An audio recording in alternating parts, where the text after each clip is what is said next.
ناانصافی کی ہے۔ علیشہ اپنے آپ کو ملامت کرتی ہے اور سارہ سے معافی مانگتی ہے۔ سارہ اسے محبت سے گلے لگاتی ہے اور دونوں بہنیں پھر سے ایک ہو جاتی ہیں۔ عدیل اور سارہ کی محبت اپنی جگہ قائم رہتی ہے اور علیشہ اپنی غلطی سے سبق سیکھتی ہے۔ ان دونوں کی شادی ہو جاتی ہے اور علیشہ دونوں سے معافی مانگتی ہے کہ میں آئندہ اس طرح کی حرکت کبھی نہیں کروں گی۔ طویل عدیل کے لیے محبت محسوس کرتی ہے اور کوشش کرتی ہے کہ کسی طرح عدیل سے اس کی طرف متوجہ ہو۔ اس دوران عدیل بھی علیشہ کے لیے ایک احترام کا جذبہ رکھتا ہے، مگر وہ صرف سارہ سے محبت کرتا ہے اور اسی کا احترام کرتا ہے۔ علیشہ کے دل میں آہستہ آہستہ جلن پیدا ہوتی ہے۔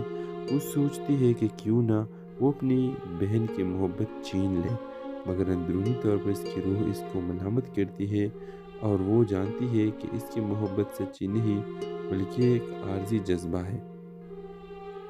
ایک دن عدیل علیشہ سے بات کرتا ہے اور اسے سمجھاتا ہے کہ محبت ہمیشہ سچی اور خالص ہونی چاہیے اور وہ سارہ کے بغیر خود کو مکمل محسوس نہیں کرتا۔ علیشہ یہ سن کر بہت جذباتی ہوتی ہے اور اس کے احساس ہوتا ہے کہ اس نے اپنی بہن کے ساتھ کتنا بڑا ناانصافی کی ہے۔ علیشہ اپنے آپ کو ملامت کرتی ہے اور سارہ سے معافی مانگتی ہے۔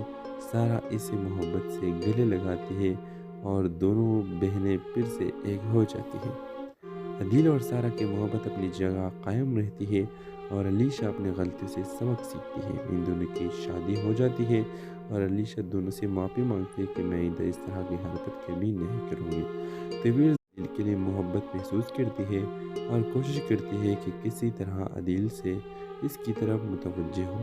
اس دوران عدیل بھی علیشہ کے لیے ایک احترام کا جذبہ رکھتا ہے، مگر وہ صرف سارہ سے محبت کرتا ہے اور اسی کا احترام کرتا ہے۔ علیشہ کے دل میں آہستہ آہستہ جلن پیدا ہوتی ہے۔ وہ سوچتی ہے کہ کیوں نہ وہ اپنی بہن کی محبت چھین لے، مگر اندرونی طور پر اس کی روح اس کو ملامت کرتی ہے اور وہ جانتی ہے کہ اس کی محبت سچی نہیں بلکہ ایک عارضی جذبہ ہے۔ ایک دن عدیل علیشہ سے بات کرتا ہے اور اسے سمجھاتا ہے کہ محبت ہمیشہ سچی اور خالص ہونی چاہیے اور وہ سارہ کے بغیر خود کو مکمل محسوس نہیں کرتا۔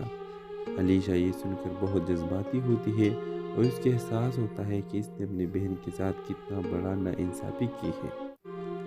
علیشہ اپنے آپ کو ملامت کرتی ہے اور سارہ سے معافی مانگتی ہے۔ سارہ اسے محبت سے گلے لگاتی ہے اور دونوں بہنیں پھر سے ایک ہو جاتی ہیں۔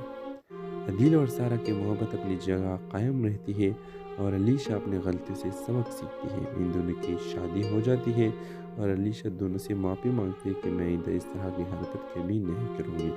طویل عدیل کے لیے محبت محسوس کرتی ہے اور کوشش کرتی ہے کہ کسی طرح عدیل سے اس کی طرف متوجہ ہو۔ اس دوران عدیل بھی علیشہ